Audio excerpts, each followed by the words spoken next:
Now that you understand the concept of daisy chaining the hotspots, you can now look at surveys in a different way.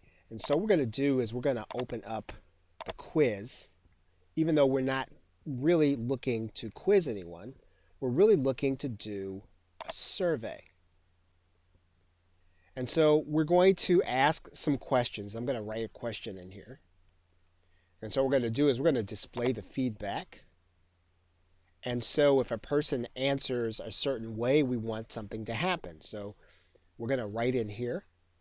Now, we're not thinking in terms of quizzing and righting it wrong. The question is, who is your favorite copywriter? And there's an answer. So if the person says Dan Kennedy, well, then we want to send them to, maybe it could be our affiliate link, maybe it could be our site, maybe it could be something where we are doing something that is representative of Dan Kennedy. We want to put that in there.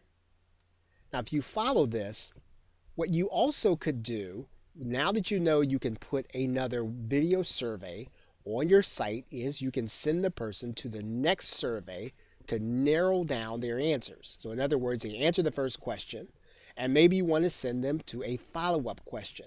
Well, then you're going to have a video there and another set of questions. And you can do that by dictating what URL they go to, and you can actually have the video embedded in your WordPress site, or you can have it hosted on your site. It really doesn't matter. But you can deliver them to another interactive video where they can answer another question. Ultimately, your goal is to get them to some place where it's going to be advantageous for them, the customer. Now, you want to be able to make sure that the viewers don't see their results. We do want to score the quiz though. Okay, now when all of these elements are where we want them, now we've got a survey there. We're going to send the person someplace. They're gonna see their feedback, and so now what we want to do is we want to start the processing. And when we get to this page in the production wizard, we know that quizzing is now available. It's now no longer grayed out. So what we can do is we're going to continue to go forward. And now we're going to produce our video. Now, one thing that we also get the opportunity to do is we get the opportunity to customize our quiz. Now, this is the table of contents section. We go past that, and we get to customize our quiz.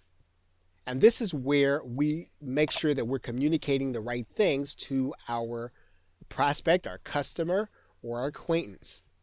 We want to make sure that our button says take a 5-minute survey or a short survey, and that we have niche-specific information in these spaces so that when they see our quiz, they are not unfamiliar with it, and it's going to make sense that they should want to take the survey in order to get something that you promised them.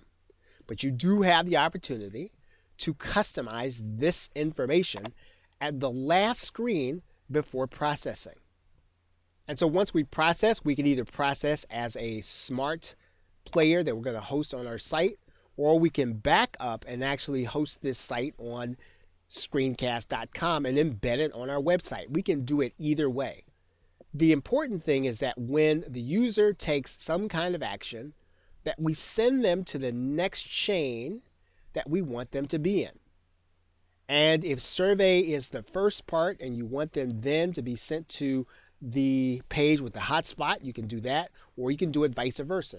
The point is that your interactive quiz or your interactivity can send people to web pages. That's the most important thing. So whether someone watches a video all the way through or they get to a certain point, you can ask them to take an action if they want to see the rest of the video. Okay, so with that, thanks, and I will see you in another video.